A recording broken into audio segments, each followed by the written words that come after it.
a gente só consegue proteger aquilo que a gente ama, tá? Só que a gente só consegue amar aquilo que a gente conhece. É o seguinte, essa semana eu entrei em algumas das piores discussões que eu já tive na internet, que basicamente eram inganháveis, e eu só fui entender que eu estava perdendo meu tempo com essas pessoas quando eu comecei a entender que elas estavam sofrendo de uma doença muito grave. Tá, acho que doença é um pouco forte, pode ser uma síndrome, ou pode ser só burrice, preguiça, pode ser fenômeno, tá? Vamos chamar isso de fenômeno. E para quem não me conhece, meu nome é Rafael Luiz Mateus, eu sou engenheiro florestal, esse daqui é o Guia da Floresta, e hoje a gente vai falar um pouquinho mais sobre a desconexão verde. E sim, eu resolvi montar esse roteiro porque depois de perder meu tempo com essas pessoas, eu queria entender por que é tão difícil de estabelecer um diálogo com as pessoas hoje em dia, tanto na internet quanto na vida real, sobre o meio ambiente, ainda mais quando você está munido ali de dados científicos, você tem as referências e mais do que isso, você tem experiência profissional e as pessoas às vezes simplesmente não querem ouvir ou elas não estão abertas a tentar buscar alguma outra fonte de informação. E eu estou tentando entender isso até como uma forma de eu melhorar o meu discurso aqui no YouTube, nas redes sociais, para que o discurso, né, para que as coisas que eu falo aqui não fiquem só para as pessoas que já são da conservação, né? Para que esses discursos que às vezes eu falo aqui cheguem também nas pessoas que precisam ouvir isso, as pessoas que não estão nem aí para as florestas, que poluem, que desmatam e tudo mais. Foi aí então que eu cheguei nesse termo que seria um fenômeno da desconexão verde. E ele segue inicialmente pelo menos aí uns 5 sintomas, tá? E esses 5 sintomas você pode identificar tanto nas pessoas, quanto nos discursos, quanto na sociedade como um todo. E quando eu tô falando pessoas, eu tô falando nós mesmo de carne e osso e as empresas também. Inclusive até para o algoritmo aqui do YouTube entender que esse é um discurso que precisa chegar a mais pessoas, mesmo eu ainda não ter conseguido melhorar tanto meu discurso para chegar naturalmente a elas, já deixa o seu like aqui no início do vídeo, tá? Que isso ajuda bastante.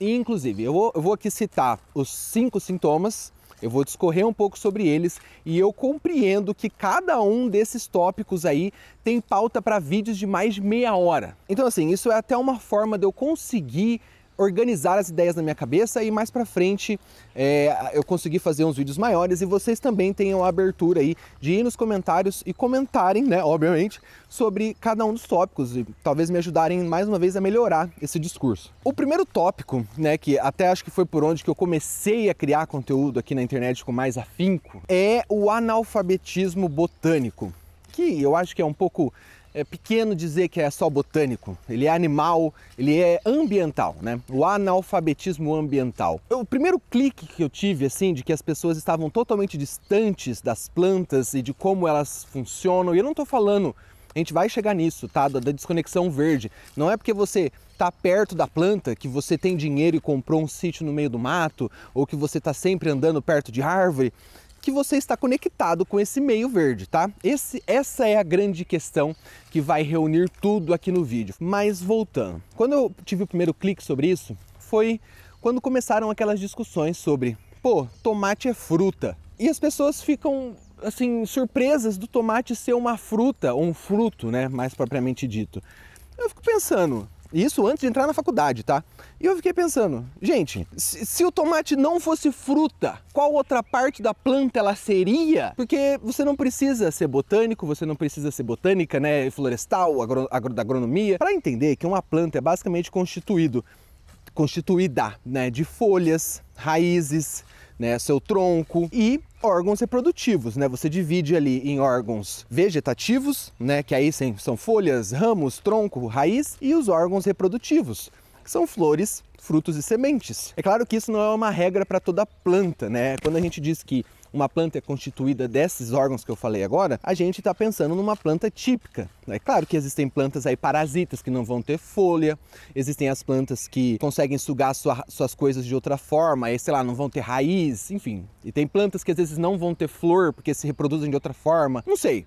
Mas, basicamente, as plantas são constituídas desses órgãos aí que a gente acabou de falar. E quando as pessoas ficam surpresas de um tomate ser um fruto, eu me pergunto, elas não ficam surpresas de falar que a abobrinha é um fruto, que a própria abóbora, né, é outro fruto, que a berinjela é um fruto? A berinjela é tão fruto quanto um tomate, quanto um jiló, quanto um limão, quanto um morango, quanto várias outras coisas aí, tá? Então assim, isso já demonstra que as pessoas não olham para as plantas, para a natureza no geral, com atenção suficiente para tentar entender o que está acontecendo ali. As pessoas olham, graças a Deus, graças a Já, algumas ficam deslumbradas o suficientes, né, já para gostar e querer estar ali e querer defender, mas a maioria das pessoas olha para o verde, olha para as plantas, olha para a floresta, né, e não tentam entender o que está acontecendo. Isso gera uma desconexão. E isso vem muito do analfabetismo. Não sei se por conta, né, dos problemas aí de educação básica que a gente tem no Brasil, não sei se por conta aí de outros fatores, mas a maioria das pessoas realmente não prestam atenção naquilo que comem, naquilo que usam no seu dia a dia, e isso gera uma desconexão, isso gera um distanciamento das pessoas para com os meios naturais, porque elas não entendem o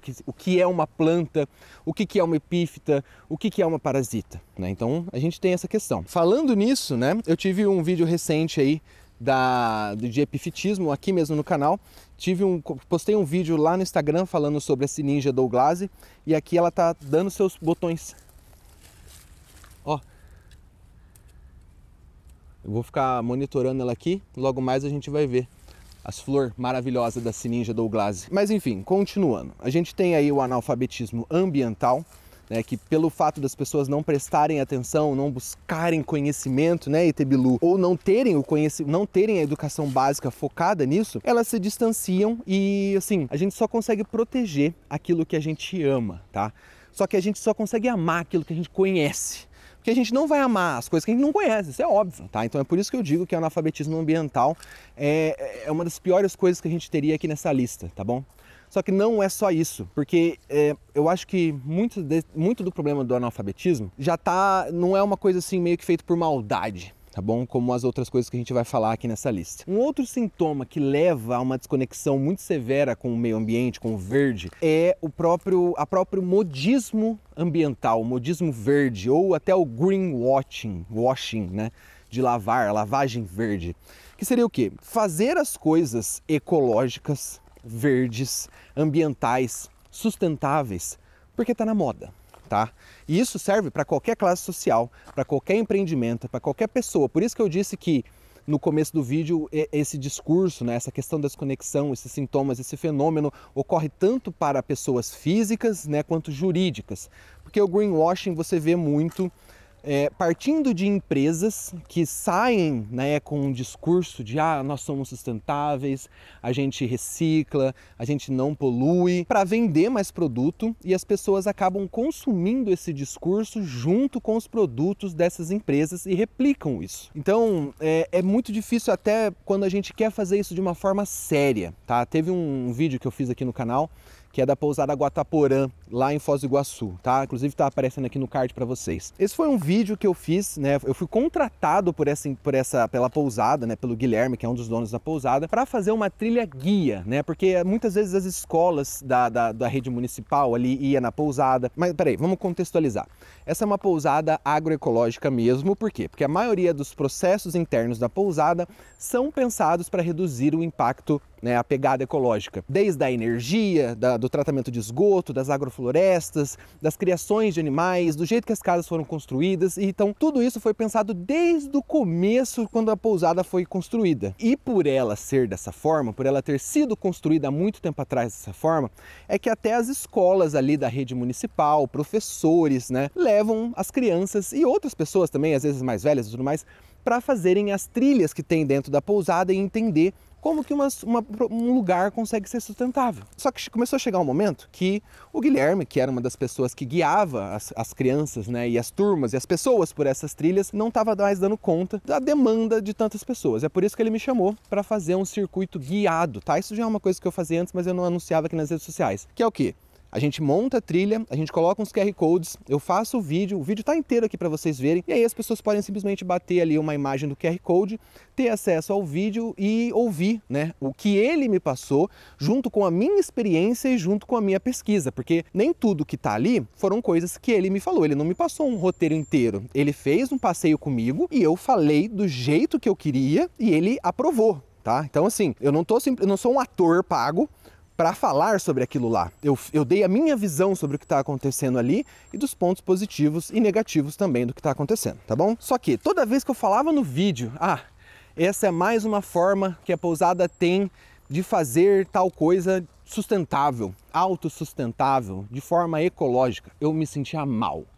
Eu me sentia mal porque esses termos já são tão batidos, já são tão lavados, que parecia que eu estava enganando alguém. Sendo que eu estava vendo na minha frente que, pô, a forma que os caras produzem peixe é totalmente diferente das convencionais. Eles têm agroflorestas, eles tratam o próprio esgoto lá dentro, né, com um tratamento ali com os tanques de evapotranspiração, os tanques de bactérias, enfim. Eles têm esses processos, só que por eu usar esses termos, que eu acho que não tem outros melhores, eu acabava me sentindo mal.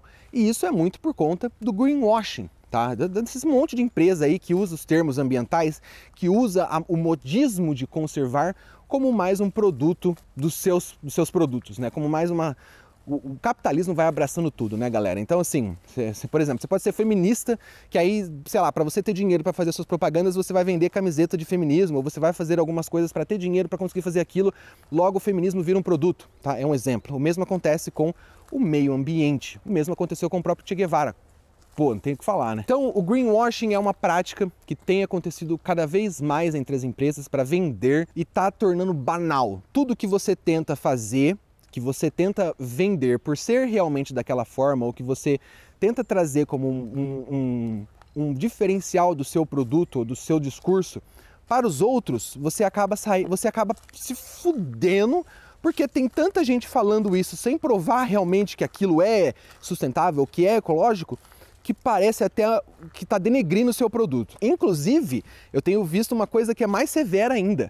Se é um pequeno produtor de conteúdo, se é uma pequena empresa que usam esses discursos, elas acabam sendo mais contestadas, né? A audiência dessas pessoas, e eu percebo isso nos meus próprios redes sociais, tá? Quando é pequeno, ela acaba sendo mais contestada do que quando é uma grande. Se a Apple chegar e falar que está sendo mais sustentável, ou sei lá, a Lego, que eu sou apaixonado pelos produtos da Lego, tá, pessoal? Elas usam plástico pra caralho, que é base de petróleo, e elas elas têm uma meta aí de não sei até quando, de tornar todas as pecinhas de Lego de plástico reciclável. Isso vai inclusive aumentar pra caramba o valor do Lego, o que vai aumentar o faturamento da Lego. Então assim, eles estão usando uma matéria-prima que em tese é mais barata, porque elas não vão precisar pegar, né? Elas vão ter um tempo aí para se organizarem, para fazer a sua cadeia produtiva usar esse plástico que está sendo jogado fora, para daí vender até mais caro, porque vai estar fazendo greenwashing disso. É bom, porque vai estar tirando esse plástico, mas eles vão estar ganhando em cima disso. E poucas pessoas acabam comentando sobre isso quando é uma empresa muito grande em comparação com pequenas empresas, pequenas pessoas, pequenos e micros negócios. Enfim, acho que vocês entenderam. Antes de chegar no próximo sintoma, eu não sei se tá vazando para vocês, mas tem um sagui, ele tá louco aqui em cima de mim. Eu vou ver se eu consigo cortar agora um trecho do áudio, tirar o anti-ruído e aumentar o volume. Enfim, só porque eu falei, o safado parou de gritar. Ele tava gritando na minha cabeça, saguizinho, pedindo banana. Inclusive, sagui é mais uma espécie exótica invasora aí, tá? É lindo, é maravilhoso, é da hora da comida para macaco. Mas esse macaco aí acaba com um monte de espécie nossa aqui, de pássaro, de réptil, um monte de coisa. Infelizmente, isso é um problema. Deixa para outro vídeo. Vamos lá. Terceiro sintoma da desconexão com o meio ambiente, tá? Que é, mais uma vez, tornar o meio ambiente, tornar a natureza, as plantas, estar no meio natural uma coisa mística, uma coisa que é até intangível. Tem pessoas que falam sobre estar no meio ambiente, né, sobre se relacionar com o meio ambiente, sobre entender a natureza, quase como se fosse algo que você não pudesse tocar, como se você precisasse ser o monge budista para realmente estar em conexão com o meio ambiente. Isso, na minha opinião, serve mais para vender curso de meditação ou de qualquer outra coisa e para distanciar as pessoas, porque às vezes a pessoa, eu queria ir no parque, eu queria me conectar com o meio ambiente, eu queria me sentir um pouco melhor hoje, porque eu estou me sentindo mal. Ah, mas aquela página que eu sigo lá do Mraj da Araúja, do não sei das quantas, do ecoprodutor, eles falam que para eu conseguir realmente me conectar, eu tenho que fazer 3 horas de meditação por dia, eu tenho que tomar banho gelado, eu tenho que parar de comer carne, eu tenho que fazer yoga 4 vezes por dia. E aí eu não consigo fazer isso. Então eu nem vou perder meu tempo para ir me conectar com o meio ambiente, porque eu não estou aos pés dessas pessoas puras e maravilhosas que estão fazendo esse trabalho, que estão se conectando de verdade com a natureza. Galera, vocês não têm noção como isso me deixa puto, tá? E eu não tô, assim, criticando religiões, eu não tô criticando tradições, costumes ou modos de vida. Eu tô criticando o fato das pessoas às vezes tornarem a conexão com o meio ambiente em algo sagrado, tá? Inclusive, eu preciso montar esse roteiro, tem até trampo, acho que da Nature agora, falando que andar no meio ambiente, tá perto de planta, existem fitocinas, esqueci, são compostos aí que as plantas soltam no ar, que você respira e que trabalham na sua mente, trabalham no seu sistema imunológico e que é físico. Tá? É físico. Inclusive eu sou bem daquilo, tá? Que tudo que é físico também pode ser químico, também pode ser místico, também pode ser algo que, tipo assim, não é porque algo realmente foi comprovado que exista, que aquilo não possa ter um efeito mais profundo e até um pouco intangível, diga-se de passagem. Tem até um vídeo antigo aqui na página já, que tá até bem tosco, tá, diga-se de passagem, mas tá aparecendo aqui para você, que fala sobre como as plantas se comunicam. Inclusive tem até aquele livro lá, A Vida Secreta das Plantas, que fala muito, que é basicamente isso. Tem muita coisa ali que é, sim, científica, que é muito comprovada, mas ele leva isso para um patamar de coisa sagrada e que isso distancia as pessoas novamente do que é realmente estar em conexão com o meio ambiente. Você não precisa ser um monge budista, você não precisa acreditar que as plantas se comunicam entre si por uma rede intricada de chakras de física quântica, sabe? Para vender mais um curso na internet de como se conectar com física quântica com as árvores, tá? Porque não, as plantas realmente conectam, elas se falam umas com as outras pelas raízes, pelas folhas, por química que elas soltam no ar, e isso também não diminui o fato de você poder se conectar com as plantas dessa forma ou entender como elas se comunicam e que isso perca graça, tá entendendo? Essa é a brisa. Não é porque não é algo sagrado, não é porque não é algo assim místico, né, e que vai perder a graça. Entender como que as coisas funcionam, né, que mais uma vez nos leva lá àquela questão do analfabetismo ambiental, não é porque você agora entende como é que aquilo realmente funciona, quais são os mecanismos químicos e físicos das coisas funcionarem, que perdeu a graça. Agora é que tem a graça. Descobrir como que isso funciona é que tá a graça. Entender que a gente faz parte de tudo isso daqui, de real, tem prova que a gente se conecta, que a gente recebe e dá para as plantas. Isso é o legal. Assim que você se conecta com o meio ambiente, é conhecendo, é entendendo, é estando perto, tá? É descobrindo quais são os mecanismos de conexão, os mecanismos reais de conexão. Quer ver uma coisa, por exemplo? Agrofloresta. Eu adoro agrofloresta, tá, pessoal? Eu acabo falando um pouquinho mais de mal, assim, vai ter uma pessoa aí que é do curso de graduação ou se formou, se não me engano, em agroecologia, que ela se sentiu um pouco atacada. Quando eu estou falando de agrofloresta, eu não estou falando de todo mundo que pratica agrofloresta. Inclusive, eu amo a agrofloresta. Eu adoraria ter... Olha, tem mais uma seringa Douglasia aqui com flor que está dando uns botão. Olha isso aqui, que coisa mais linda. Olha isso aqui. Que lindeza, isso aqui vai dar uma flor roxa maravilhosa. Mas voltando, eu adoraria ter a minha propriedade, meu sitinho, a minha chácara, né? Sair do meu apartamento para produzir o meu próprio alimento por uma metodologia de produção agroflorestal. Só que, infelizmente, eu ainda não tenho essas condições, tá? Até mesmo por isso que eu abri o membros aqui no canal.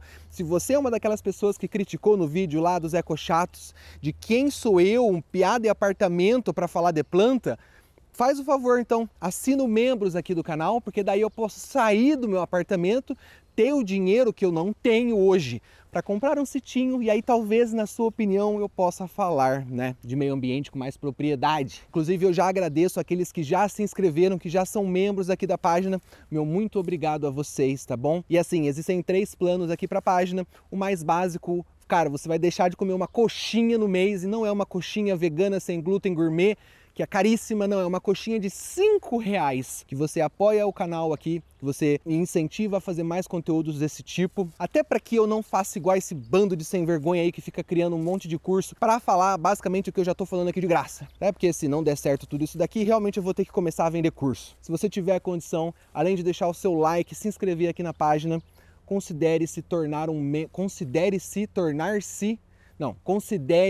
tornar-se um membro aqui do Guia da Floresta e virar, quem sabe, uma florestinha inicial por R$5. Mas voltando, eu critico muito a questão da agrofloresta, porque a agrofloresta, pelo menos a maioria das pessoas que fazem isso por modismo, né, mais uma vez aí, são as pessoas que lidam com o meio ambiente de uma forma mais mística. Você pega uma pessoa para dar um curso de agrofloresta, que é um método de produção, tá? Não é um meio de virar um mais um, é um método de produção de alimento, tá? Quem faz agrofloresta faz para ganhar dinheiro. Se não faz para ganhar dinheiro, faz para produzir o seu próprio alimento. Quem faz por hobby é porque já tem a grana ganha, já tá ali com vida ganha, já conseguiu comprar o seu sitinho e tá fazendo um hobby, tá tentando... E é legal, tá? Não tiro esse mérito, é muito legal plantar, é muito legal você comer o tomate que você viu crescer, que você deu o seu trabalhão ali para produzir seu adubo. Então, por ser um método de produção, quem que você acha que está mais apto ou apta a dar cursos ou falar sobre agrofloresta de uma forma mais centrada, sem esse misticismo, sem essa sagacidade, né? Que é a questão que eu estou criticando aqui agora nesse sintoma.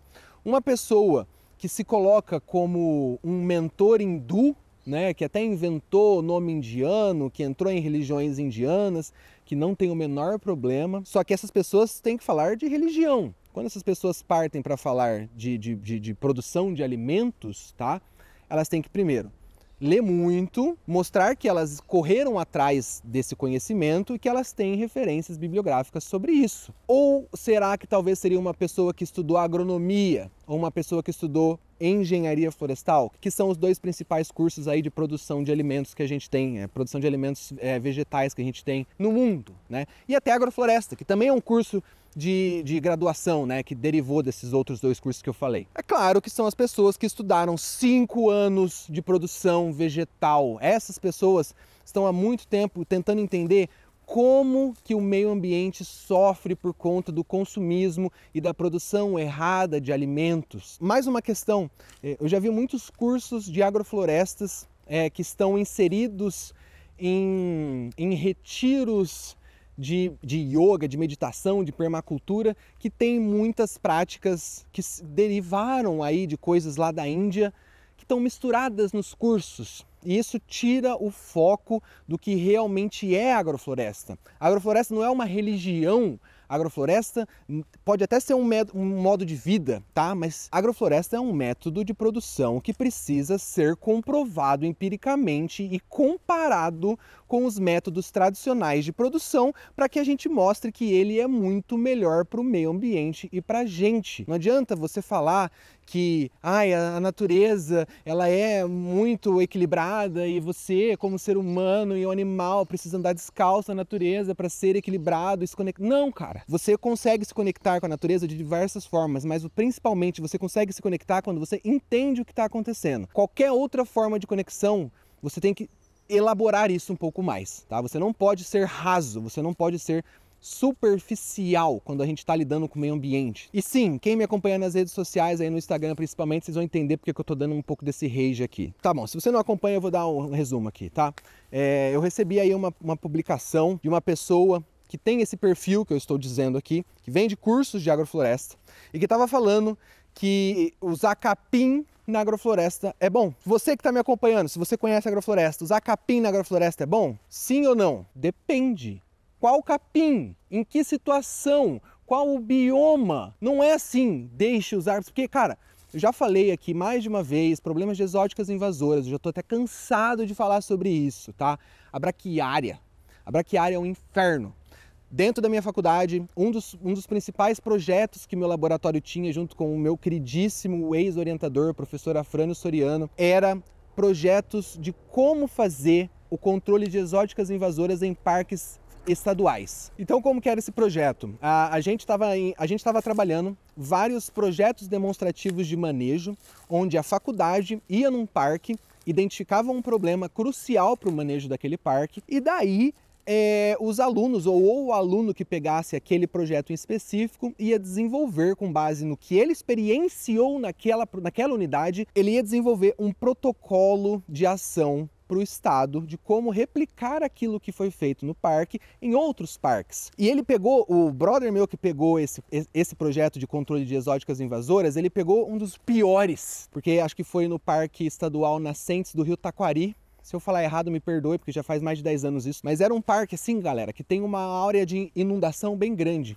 E também era para ter uma área de floresta bem grande. Só que, mano, se você olhasse, se você tivesse no parque... Inclusive, eu vou tentar ver se eu recupero umas fotos. Tem uma foto de um barco maravilhosa que eu tirei lá. Tem uma foto de uma garça. Essa foto do barco, por exemplo, se você olhar em volta do barco, meu, você só vê braquiária, tá? Isso é um capim.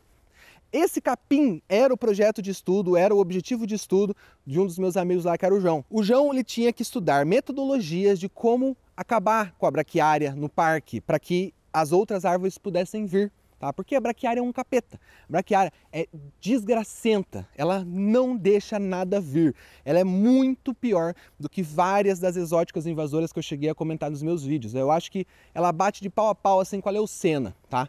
Mas a braquiária, filho, ela veio aí da África lá pra gente criar gado, né, com esse capim, porque ele produz realmente muito mais do que os capins nativos brasileiros e, mano, isso daí escapou para as áreas naturais e está acabando com um monte de bioma, tá? Tá tornando um monte de bioma florestal em pasto de braquiária lá da África, que é uma espécie. Eu até vou fazer, agora tá chegando na época aí do verão, tá começando a florir os campos naturais. A gente vai fazer alguns vídeos de campo em campos naturais para eu mostrar para vocês a diversidade vegetal, a diversidade de espécies que a gente tem em um campinho, tá? Um campinho natural, aí os campos rupestres que a galera gosta de falar, né? Os campos gerais do Rio Grande do Sul, Paraná e por aí vai.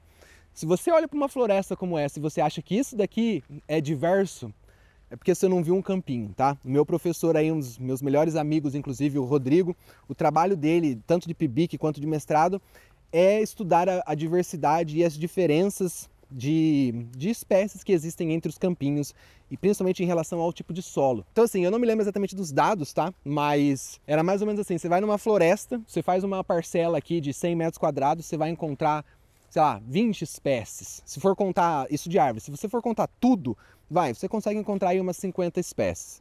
Você vai num campinho natural, você consegue encontrar 200 e tralá espécies. É um absurdo, tá? Na verdade, se você fizer uma parcela de 100 metros quadrados num campinho, acho que você passa o ano, você não consegue identificar tudo que tem lá. E assim, é muita diversidade vegetal, tanto nas florestas quanto nos campinhos, mas principalmente os campinhos, tá? Estão sendo dizimados pela bendita da braquiária e algumas outras espécies também, alguns outros gêneros de capins que não só a braquiária, tá? Isso porque as pessoas trouxeram essas espécies de outros lugares para alimentar os gado, como eu já falei, e assim, esse é um problema que a gente tem que erradicar, esse é um problema que a gente tem que cuidar. Então, não! Você não deve plantar capins exóticos invasoras em agroflorestas. Não é porque o capim está aparecendo que você, como um ser humano ligado com a natureza, que você não deve relar no capim, porque ele já está aparecendo, que você tem que usar aquilo que já está acontecendo. Não, a gente não deve ser superficial, a gente tem que olhar o que é um impacto ambiental e o que é uma causa natural de um fenômeno natural, tá? Uma regeneração vegetal natural que ocorre com espécies naturais é uma coisa, uma regeneração por uma invasão de espécies exóticas invasoras é outra coisa. Ai, é difícil, tá?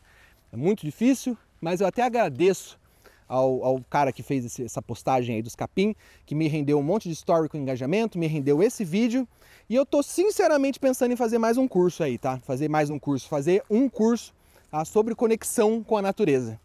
Para aqui no canal vai estar todo mundo recebendo conteúdo de graça, mas aí lá no Instagram eu vendo, eu falo que eu estou vendendo e pego o mesmo conteúdo daqui e vendo lá. Mas enfim, para eu não ter que fazer isso mais uma vez, considere tornar-se membro aqui do Guia da Floresta, tá bom? Isso me ajuda bastante, me impulsiona bastante a continuar produzindo e continuar falando sobre meio ambiente de uma forma com o pé no chão, tá? Acho que essa é a questão principal. Eu criei o Guia da Floresta como uma forma de reconectar as pessoas com o meio, porque eu me conecto com o meio indo na natureza falar sobre natureza. E eu acredito que a gente só vai conhecer, a gente só vai proteger aquilo que a gente ama e a gente só ama aquilo que a gente conhece, tá?